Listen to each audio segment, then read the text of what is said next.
Hello students, welcome to my channel. I am Rashmi, your maths teacher. तो इस video में हम सॉल्व कर रहे हैं क्लास 11 एनसीईआरटी बुक से एक्सरसाइज 3.3 क्वेश्चन नंबर 8 एंड 9 दोनों हम इस वीडियो में सॉल्व करेंगे। तो क्वेश्चन सेम है, prove the following cos pi plus x, फिर कॉस माइनस का x, sine pi minus x और cos pi by 2 plus x. Okay, तो लेफ्ट को हमें राइट के इक्वल लेके आना। पहले लेफ्ट हैंड साइड से स्टार्ट कर लेते हैं। लेफ्ट हैंड साइड हमारा सॉल्व करिए जैसा है। तो ये हमने यहाँ पे लेफ्ट हैंड साइड ले लिया, अब इसको हमें सॉल्व करना। अब आपके माइंड में देखो, सबसे पहले यही आइडेंटिटी आ रही होगी कि मैं यहाँ पे कॉस ए प्लस बी लगा लेती हूँ, साइन यहाँ पे ए माइनस बी लगा लेती हूँ, यहाँ पे भी कॉस ए प्लस बी लगा लेती हूँ। तो वो अगर आप ये आइडेंटिटीज लगा के क्वेश्चन को सॉल्व करोगे तब भी आपका क्वेश्चन यहाँ पे राइट है, रॉन्ग कहीं पे भी नहीं होगा। आप उसको ओपन करके वैल्यू पुट करके और उसको यानी कॉस पाई की वैल्यू में पता है वो पुट करके यहाँ साइन पाई की आ जाएगी। तो कॉस ए प्लस बी का फॉर्मूला आपका कौन सा है? ये वाला, cos A cos B minus sign A sine B. Sign यहाँ पे हो रहा है आपका ए माइनस बी, तो ये आपका sign A cos B minus cos A sine B. तो थोड़ा सा क्वेश्चन यहाँ पे लेंथी हो जाएगा। अब हमेशा जब भी इस तरह का क्वेश्चन आता है तो आप एंगल को देखो, या अगर एंगल यहाँ पे क्या आ रहे हैं, एक्सिस वाले एंगल है, तो हमें इसको ये आइडेंटिटी लगा के सॉल्व करने की जरूरत नहीं है। ये हमारा डायरेक्ट जो मैंने पार्ट 1 इसमें इंट्रोडक्शन किया वहां से हो जाएगा। तो देखो पाई यहाँ पे कहाँ आ रहा है, पाई है हमारे पास में दो जगह और एक जगह पाई बाय 2 है। तो ये एक्सिस वाला एंगल है और एक्सिस वाले एंगल से तो हम चेंज कर सकते हैं। यहाँ देखो ये 0 है, ये पाई बाय 2 है, ये पाई है, ये 3 पाई बाय 2 है। तो कॉस पाई प्लस एक्स है, तो पाई आपका कहाँ से कहाँ तक आएगा, पाई एंगल आपका यहाँ तक आता है, पाई प्लस एक्स आपका यहाँ एंगल इसमें ऐड हो रहा है। तो आप कौन से क्वाड्रेंट में आ जाओगे, यहाँ पे थर्ड क्वाड्रेंट में। तो थर्ड क्वाड्रेंट में आप यहाँ पे कॉस आपका क्या होता है, नेगेटिव होता है, क्योंकि ए एस टी सी होता है। तो टेन यहाँ पे टेन और कॉट पॉजिटिव होते हैं, तो कॉस आपका यहाँ पे क्या होगा, नेगेटिव हो जाएगा। तो इसी तरीके से आपको यहाँ पे अगर हमें ये एक्सिस वाले एंगल गिवन है कि pi by 2 plus x given है, या पाई प्लस एक्स गिवन है, या 3 pi by 2 plus minus x given है, या 2 pi plus minus x given है, तो आप इसको जो फर्स्ट इंट्रोडक्शन करवाया है ना, उस आइडेंटिटी से इसको सॉल्व करो। इसको ये इन आइडेंटिटी से सॉल्व करने की जरूरत नहीं है, और आपका क्वेश्चन क्या हो जाएगा, टाइम कंज्यूमिंग हो जाएगा। सॉल्व तो हो जाएगा, वैल्यू पुट करोगे टेबल से, लेकिन टाइम कंज्यूमिंग हो जाएगा। तो इससे अच्छा है कि अपना अच्छे से सारी आइडेंटिटी को याद रखोगे तो आपको मन में अपने आप हिंट हो जाएगा कि यहाँ पे कौन से आइडेंटिटी लगा के ये इजीली सॉल्व हो जाएगा। तो नाउ अब यहाँ पे देखो कौन कौन सी आइडेंटिटी हम यूज कर सकते हैं। तो आप यहाँ पे लिखो वी नो दैट हमने आइडेंटिटी देखी है, cos pi plus x. Cos pi plus x आपका, पहले पाई को देखो, पाई आपका कौन से पाई आपका यहाँ पे एक्स एक्सिस पे, एक तो हमें यहाँ से एक्सिस देखनी है। फिर पाई प्लस एक्स आपका कौन से क्वाड्रेंट में जाएगा, तो ये आपका जाएगा थर्ड क्वाड्रेंट में। ठीक है, तो दो चीज आपको देनी है, क्योंकि हमें पता है एक्स एक्सिस पे एंगल फंक्शन चेंज नहीं होते हैं और वाई एक्सिस पे फंक्शन चेंज होते हैं। तो इसका मतलब पाई की जगह अगर मैं वैल्यू पुट करूँ तो का पाई होगा 180 प्लस एक्स। तो 180 प्लस एक्स आपका कहाँ जाएगा, यहाँ पे, और यहाँ पे कॉस क्या होता है, नेगेटिव होता है, तो नेगेटिव लगा दिया, और फंक्शन चेंज नहीं होता है तो कॉस का कॉस ही रहेगा। तो कॉस यहाँ पे क्या आ जाएगा, एक्स। तो कॉस 180 प्लस एक्स आपका क्या हो जाएगा, माइनस का कॉस एक्स हो जाएगा। सेम आप यहाँ पे एक बार ये देखें, या ये देखो साइन पाई माइनस एक्स, तो ये हो जाएगा साइन पाई माइनस एक्स। तो पाई आपको यहाँ पे दिखा रहा है, पाई का मतलब यहाँ पे क्या है, एक्स एक्सिस है, और पाई माइनस एक्स है, तो यहाँ से यहाँ तक हम यहाँ आ गए, लेकिन माइनस इसने कहा है माइनस है तो हम वहाँ पर पीछे जाएंगे, प्लस है तो आगे बढ़ते हैं, प्लस में हमेशा हम आगे बढ़ेंगे, माइनस में हम पीछे जा रहे हैं। तो ये कौन सा क्वाड्रेंट है, तो इससे आपको पता चल गया कि ये हमारा सेकंड क्वाड्रेंट है। सेकंड क्वाड्रेंट में साइन और कॉसेक पॉजिटिव होते हैं, तो और इस एक्सिस पे फंक्शन भी चेंज नहीं होता है, एक्स एक्सिस पे फंक्शन चेंज नहीं होता है। तो ये आपका यहाँ पे क्या रहेगा, साइन का साइन ही रहेगा, और क्योंकि साइन पॉजिटिव होता है तो यहाँ पे प्लस का साइन ही रहेगा। एंगल आपका कौन है, यहाँ पे एक्स है, तो ये साइन पाई माइनस एक्स आपका यहाँ पे हो गया साइन एक्स। फिर नेक्स्ट आपका थर्ड है cos pi by 2 plus x. अब इसको आप यहाँ पे देखो, ये भी एक्सिस वाला एंगल ही है, तो ये आपका पाई बाय 2, तो यहाँ से हम यहाँ पे आ गए, प्लस प्लस करना है, मतलब कि आपको कौन से क्वाड्रेंट में आना है, इस वाले में, सेकंड क्वाड्रेंट में आना है। तो पाई बाय 2, अब आप यहाँ पे देखो पाई बाय 2 कौन से एक्सिस पे होता है, वाई एक्सिस पे होता है, और क्वाड्रेंट आपका यहाँ पे कौन सा आ रहा है, सेकंड क्वाड्रेंट आ रहा है। तो आप यहाँ पे देखो वाई एक्सिस पे फंक्शन चेंज होता है, तो फंक्शन चेंज होके आपका यहाँ पे क्या हो जाएगा, कॉस का तो हो जाएगा साइन हो जाएगा। ओके, तो cos 90 डिग्री प्लस x, मैं डिग्री रेडियन दोनों में लिख रही हूँ ताकि आपको समझ में आए। पाई बाय 2 क्या होता है, 90 होता है, पाई 180 होता है।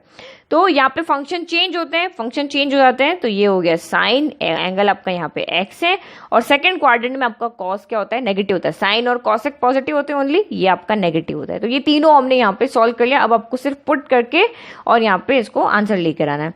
तो cos पाई प्लस एक्स की जगह हम क्या लिख सकते हैं, माइनस का cos x लिख सकते हैं। अच्छा, ये एक और है, तो ये भी मैंने आपको पहले 3.2 एक्सरसाइज के इंट्रोडक्शन में पढ़ाया था कि cos माइनस एक्स आपका यहाँ पे क्या होता है, cos x हो जाता है। ओके, साइन माइनस एक्स आपका माइनस का साइन एक्स होता है, लेकिन cos माइनस एक्स आपका यहाँ पे cos x होता है। हमने इस तरह से यूनिट सर्कल बना के और ये दो ट्रायंगल बना के और आपको समझाया था ना यहाँ पे, क्योंकि ये जो डिस्टेंस है ये नेगेटिव है, ये नेगेटिव है, इसीलिए साइन नेगेटिव होता है। लेकिन आपका जो बेस है दोनों ट्रायंगल का कॉमन है, इसलिए यहाँ भी कोऑर्डिनेट cos x ही रहेगा, यहाँ भी कोऑर्डिनेट cos x रहेगा। लेकिन साइन की कंडीशन में आपका यहाँ पे क्या हो जाता है, नेगेटिव हो जाता है, वो माइनस साइन x हो जाता है, साइन का एंगल। ओके, क्योंकि ये जो डिस्टेंस है यहाँ से यहाँ तक वो नेगेटिव है, ये वाली वैल्यू y की एक्सिस पे वैल्यू नेगेटिव होती है ना, इसलिए समझाया था ना, इसीलिए इसी से ये यहाँ पे आया है। तो ये हो गया। अब हमने यहाँ पे सारी वैल्यू रखनी है, cos पाई प्लस एक्स की जगह माइनस cos x रख लिया। अब ये हो गया, और नेक्स्ट आपका cos माइनस एक्स आपका होता है cos x होता है। फिर नेक्स्ट आपका यहाँ पे हो गया sign pi minus x, sine pi minus x आपका साइन एक्स होता है। और दूसरा cos pi by 2 plus x, cos pi by 2 plus x आपका यहाँ पे होता है माइनस का साइन एक्स। तो इजीली हो गया, आइडेंटिटी लर्न है तुम्हारा, इजीली हो गया, बाकी कितना लेंथी हो जाता। तो अब इसको सॉल्व करो, minus plus minus cos into cos, ये हो गया cos स्क्वायर एक्स हो गया। फिर माइनस और यहाँ पे sine plus minus sine into sine, sine square x हो गया। माइनस से माइनस कैंसिल हो गया। अब हम यहाँ पे क्या करें, इसको स्क्वायर को बाहर लेते, cos x upon sine x हो गया, स्क्वायर बाहर आ गया। तो cos x upon sine x हमें पता है cot x होता है, तो ये cot x का होल स्क्वायर हो गया। अब स्क्वायर को अंदर ले लो, तो ये हो गया cot स्क्वायर x हो गया। वही हमारा यहाँ पे क्या है, राइट हैंड साइड है। ओके, तो हमने यहाँ पे प्रूव कर दिया, hands prove. Okay, simple question था, बिल्कुल आइडेंटिटी आपको यहाँ पे लर्न है, तो आपने बिल्कुल 4 स्टेप में आपका यहाँ पे क्वेश्चन हो गया। ओके, तो आपको क्वेश्चन को देख के आइडिया लगाना है कि कौन सी आइडेंटिटी लगाने से ये हमारा क्वेश्चन लेंथी नहीं होगा और सिंपली यहाँ पे सॉल्व हो जाएगा। तो सारी आइडेंटिटीज माइंड में है, तो इजीली आप इनको सॉल्व कर पाओगे। नाउ नेक्स्ट देखते हैं क्वेश्चन नंबर 9। ओके, तो 9 को आप देखो पहले, तो सेम यहाँ पे हो गया, prove the following, cos 3 pi by 2 plus x, फिर cos 2 पाई प्लस एक्स, फिर ब्रैकेट में आपका cos 3 pi by 2 minus x plus cos 2 pi plus x. तो यहाँ पे भी सेम आपके माइंड में अगर ये आ रहा है कि cos a plus B, cos a plus B, फिर cot में आपका यहाँ पे फॉर्मूला लगा ले, तो cot में तो हमारे पास वैसे है नहीं फॉर्मूला, बट आप यहाँ पे देखो एंगल को देखना है आपको। यहाँ पे सबसे पहले ये 3 पाई बाय 2 एंगल है, यहाँ पे 2 पाई एंगल है, यहाँ पे 3 पाई बाय 2 एंगल है, यहाँ 2 पाई एंगल। तो ये कौन से एंगल है, हमारे एक्सिस वाले एंगल है। ओके, तो ये 0 है, देन ये आपका पाई बाय 2 है, फिर ये आपका पाई है, और ये आपका 3 पाई बाय 2 है। तो ये हो गया 0, 90, 180, और ये यहाँ पे होता है हमारा 270। तो इन एक्सिस पे तो हम एंगल को चेंज कर सकते हैं प्लस माइनस लगा के, जैसे अभी हमने क्वेश्चन नंबर 8 में देखा था। तो सेम यहाँ पे भी इनको हम देखेंगे कि ये कौन से कोऑर्डिनेट में है और उसके अकॉर्डिंग इसकी वैल्यू लिखेंगे, जैसे कि अभी हमने 8th क्वेश्चन में लिखा। तो सबसे पहले हम क्या सॉल्व करें, लेफ्ट को सॉल्व करेंगे, क्योंकि राइट में तो वैसे ही हमारा 1 है। ओके, तो नाउ 1 बाय 1 वैल्यू फाइंड करते हैं। सबसे पहले हम फाइंड करते हैं cos 3 pi by 2 plus x की वैल्यू। तो सबसे पहले देखो 3 पाई बाय 2 कहाँ आएगा, 3 पाई बाय 2 यहाँ आ रहा है, तो हम यहाँ से घूम के यहाँ आ गए। अब प्लस है तो आगे जाना है, माइनस है तो इस एक्सेस से पीछे जाना है। तो यहाँ पे 3 पाई बाय 2 प्लस एक्स है, तो प्लस करेंगे। तो अभी तो हम एक्सेस के ऊपर खड़े हुए हैं, एक्सेस से जैसे ही हम आगे आ गए प्लस एक्स, यानी कि लेट की यहाँ पे 3 पाई बाय 2 में प्लस हमने पाई बाय यहाँ पे पाई बाय 3 कर दिया, या पाई बाय हमने 6 कर दिया। तो कौन सा क्वाड्रेंट में आ जाएगा, इसमें आ जाएंगे। अगर 270 में हमने 30 ऐड किया तो 300 इस क्वाड्रेंट में होगा, अगर हमने 40 ऐड किया तब भी वो इसी क्वाड्रेंट में होगा। तो आपको क्वाड्रेंट पहचानना है कि ये एंगल कौन से क्वाड्रेंट में आ रहा है। अब इस क्वाड्रेंट में कौन कौन पॉजिटिव होते हैं, तो यहाँ देखो, यहाँ ऑल पॉजिटिव होते हैं, यहाँ साइन और कॉसिक पॉजिटिव होते हैं, यहाँ टैन और कॉट पॉजिटिव होते हैं, यहाँ पे कॉस और सेक पॉजिटिव होते हैं। तो ASTC करके हमने याद किया था। तो इस क्वाड्रेंट में कॉस आपका पॉजिटिव होता है, तो कॉस आपका यहाँ पे क्या रहेगा, पॉजिटिव ही रहेगा।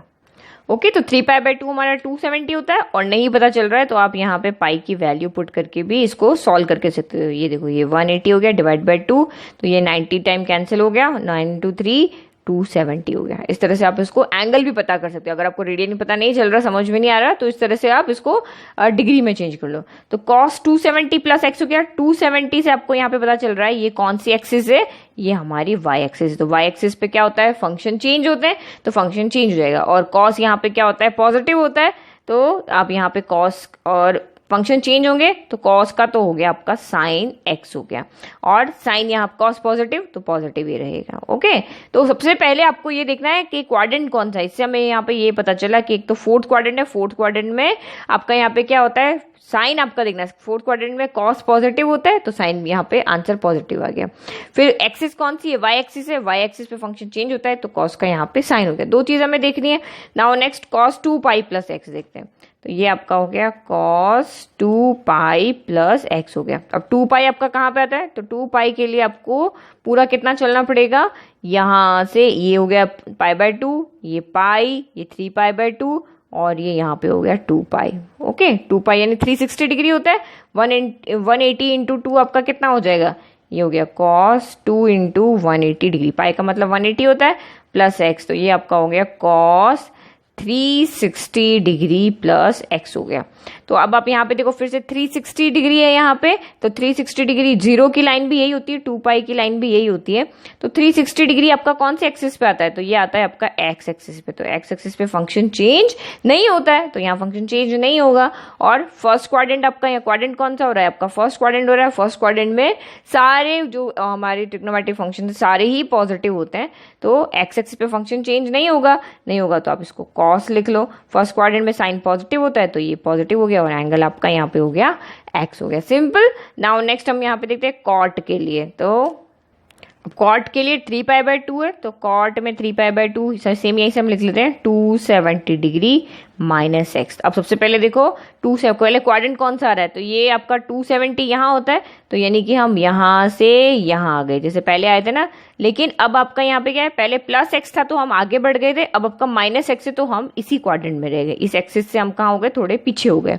तो आपका क्वाड्रेंट कौन सा हो गया, क्वाड्रेंट यहाँ से हो गया हमारा थर्ड क्वाड्रेंट हो गया। और 270 से आपको पता चल रहा है 270 कौन सी एक्सिस पे होता है, y एक्सिस पे होता है। तो y एक्सिस पे फंक्शन क्या हो जाते हैं, चेंज हो जाते हैं। तो कॉट का हो जाएगा आपका यहाँ पे tan। और थर्ड क्वाड्रेंट की अगर हम बात करें, थर्ड क्वाड्रेंट में tan और कॉट दोनों पॉजिटिव होते हैं, तो ये भी यहाँ पे क्या रहेगा, पॉजिटिव रहेगा। इस तरह से आपको देख लेना है। फिर 2 पाई प्लस एक्स, तो अब यहाँ पे देखो 2 पाई, तो ये जैसे हमने पूरा सर्कल यहाँ पे इस तरह से 2 पाई के लिए हम वापस कहाँ आ जाएंगे, यहीं पे आ जाएंगे। लेकिन अब आपको यहाँ पे क्या कहा है, सेम एंगल है 2 पाई प्लस एक्स है, प्लस एक्स के लिए आप यहाँ पे कहाँ हो गए, फोर्थ क्वाड्रेंट को आगे बढ़ जाना है इसके लिए। तो ये आपका यहाँ पे हो गया कॉट 2 पाई का मतलब अभी हमने लिखा था 360 प्लस एक्स, तो ये हो गया 360 डिग्री प्लस एक्स हो गया। एक बार फिर से चेक कर लेते हैं, क्वेश्चन प्लस ही है ना, यस प्लस ही है यहाँ पे। तो 360 प्लस एक्स यहाँ पे आपका चला गया, 360 से पता चल रहा है कि ये हमारी एक्स एक्सिस है। और नेक्स्ट आपका यहाँ पे क्या रहेगा, कौन सा क्वाड्रेंट, फर्स्ट क्वाड्रेंट में कॉट एक्स एक्सिस पे तो फंक्शन चेंज नहीं होता, तो कॉट का कॉट एक्स ही रहेगा, और फर्स्ट क्वाड्रेंट में सारे ही पॉजिटिव होते हैं। ओके, तो ये सारे हमने इसके अकॉर्डिंग लिख लिए। नाउ सारी वैल्यू पुट कर लेते हैं। नाउ ओके, तो फिर से हमने लेफ्ट हैंड साइड लिख लिया। अब वैल्यू पुट करते हैं, cos 3 π/2 प्लस एक्स की जगह हम रख सकते हैं यहाँ पे sin x हो गया। फिर आपका है cos 2 पाई प्लस एक्स, cos 2 पाई प्लस एक्स की जगह हम रख सकते हैं यहाँ पे cos x हो गया। ओके, तो ये हम x को एक ब्रैकेट में लिख लेते हैं। फिर एक और ब्रैकेट है यहाँ पे, दोनों में मल्टीप्लीकेशन का रिलेशन है। cot 3 π/2 माइनस एक्स, तो cot 3 π/2 माइनस एक्स की जगह हमने लिखा था यहाँ पे tan x हो गया। और cot 2 पाई प्लस एक्स, तो cot 2 पाई प्लस एक्स की जगह पे आ गया हमारा cot x। तो यहाँ तो इसको सॉल्व करके हमारा 1 तो आ नहीं रहा, हमें तो 1 लेके आना है। तो 1 लेके आने के लिए आप यहाँ पे क्या करो, हम साइन कॉस को tan cot में नहीं चेंज कर सकते हैं, बट tan cot की वैल्यू हमारे पास है जो साइन कॉस में है, तो वो देखो कैसे। तो tan x हमारे पास है sin x upon cos x, ये तो आपने 10th क्लास में भी पढ़ा है। और cot x हमारे पास है यहाँ पे cos x upon sin x। इस तरह से दो वैल्यू हमारे पास में रेशियो के फॉर्म में, तो ये हम यहाँ पे लिखते हैं sin x cos x, और ये आपका यहाँ पे 10 की जगह लिखा sin x by cos x, और cot x की जगह लिखा हमने cos x by sin x। दोनों वैल्यू यहाँ पे पुट कर लिया। अब इसको सॉल्व करते हैं, क्योंकि ये तो सॉल्व हो नहीं रहे, ये सॉल्व हो जाएगा। तो ये हो गया आपका, बाहर वाली टर्म तो दोनों एज इट इज रह गई। फिर अंदर देखो, यहाँ पे cos x, यहाँ sin x, दोनों का डिनोमिनेटर का एलसीएम ले लेते सॉल्व करके, क्योंकि हमें तो वन आंसर लेके आना, वन आंसर लेने के लिए इसको जितना हो सके उतना सॉल्व कर सकते हैं। तो cos x और sin x का एलसीएम आपका दोनों का प्रोडक्ट हो जाएगा, cos x into sin x हो जाएगा। तो यहाँ cos x तो है डिनोमिनेटर में आपका, यहाँ पे cos x sin x है, तो cos x तो है बट sin x नहीं है, तो sin x ऊपर मल्टीप्लाई हो जाएगा। तो ये हो गया साइन स्क्वायर एक्स हो गया। यहाँ साइन एक्स है बट कॉस एक्स नहीं, तो कॉस एक्स ऊपर मल्टीप्लाई हो जाएगा, तो ये कॉस स्क्वायर एक्स हो गया। तो आप यहाँ पे देखो, हमारे पास एक आइडेंटिटी एक और होती है, जो हमारी 3 आइडेंटिटी है मेन, तो उसमें एक और हमारी एक आइडेंटिटी है sign square x plus cos square x. यहाँ पे क्या होता है 1 होता है। इसी तरह से 3 आइडेंटिटी है, 1 प्लस टेन स्क्वायर एक्स आपका सेक्स स्क्वायर एक्स होता है, 1 प्लस कॉट स्क्वायर एक्स आपका कॉस एक्स स्क्वायर एक्स होता है। तो ये वाली पूरी टर्म की वैल्यू तो हमारी हो गई 1।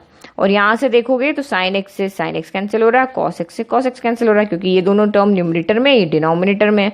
तो ये साइन एक्स कैंसिल हो गया 1 टाइम, कॉस एक्स से कैंसिल हो गया 1 टाइम, 1 इंटू 1 हो गया, और यहाँ पे वैल्यू 1 हो गई, 1 के डिवाइड में 1 किया तो ये आपका क्या आ गया 1 आ गया। और वही हमारा क्या है राइट हैंड साइड है। तो आप क्या लिखोगे हैंड्स प्रूव्ड। हमें प्रूव करने के लिए बोला था, हमने प्रूव कर दिया इस तरह से। तो बहुत इजीली हमारा यहाँ पे क्वेश्चन सॉल्व हो गया। ओके, तो इसी तरीके से आपको क्वेश्चन को देख करके और आइडिया लगाना है कौन सी आइडेंटिटी लगानी है। एक्सिस दी हुई है तो एक्सिस वाली प्रॉपर्टीज यूज करनी है। अगर एक्सिस नहीं दी हुई है, अगर यही एंगल हमारा कुछ और फॉर्म में होता जहाँ पे हम वैल्यू पुट कर सके, तो वहां पे हम क्या कर देते वैल्यू पुट कर देते। अगर यही हमारा यहाँ पे π/4 होता, π/3 होता, π/6 होता, तो हम यहाँ पे क्योंकि π/3 π/6 हमारे एक्सिस पे नहीं आते हैं, तो आपको यहाँ पे cos a plus B cos a minus b इस तरह से वैल्यू यहाँ पे आइडेंटिटी को यूज करना पड़ता है। लेकिन एक्सिस वाले एंगल थे तो हमने इस प्रॉपर्टी को यूज करके और इनको यहाँ क्वेश्चन को इस तरह से सॉल्व कर लिया। तो आई होप आपको दोनों पार्ट अच्छे से समझ में आए होंगे। और जैसे ये आइडेंटिटी आपको, इसी आइडेंटिटी से मैंने 48 फॉर्मूलाज करके बताया था। देखो, एक भी फॉर्मूला आपको याद रखने की जरूरत नहीं हो रही है, सिर्फ आपको ये याद रखना है कि ASTC कौन से क्वाड्रेंट में कौन पॉजिटिव होता है, और उससे हम यहाँ पे सारे इसको बिना याद किए हम यहाँ पे इजीली इसको लिख पा रहे हैं। ओके, तो अभी भी कोई डाउट है तो प्लीज कमेंट बॉक्स में कमेंट करें। Thank you.